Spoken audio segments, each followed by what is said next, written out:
兄弟大家平安。今年是妇孺团体成立40周年的纪念，透过拄则影片，咱会当看见妇孺团体对1983年过去到现在，上帝伫每一个时刻的引带甲带领。今年除了一般的聚会，较特别的是配合教会庆祝释教50喜年，妇孺团体伫9月17，也就是后礼拜也要举行结婚20周年结婚礼拜。有33队的妇孺报名，要来听红地毯。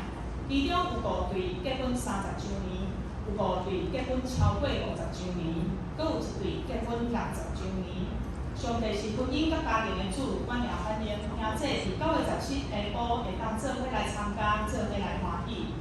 阮今仔日所要献的诗是一首由我新创作的歌，叫做《光的所在》。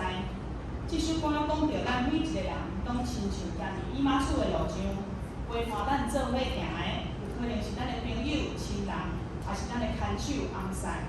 阮毋望伫同行这条路里，会当甲耶稣相拄；伫蒙雾黑暗暝的时，会当看见厝的光；伫圣神的引带内面，也将这个光分享、见证出去。我要特别感谢金军牧师，金军牧师对去年9月开始带领妇孺团体的查经读册会。到目前为止，阮已经读煞2本册，接煞也要查考教育太书。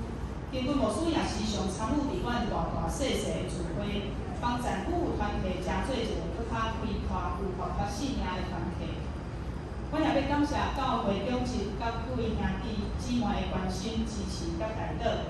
毋望兄弟常常为妇孺团体来祈祷，伫带导中坚固阮的信心。也由此欢喜，阮的手所做的工。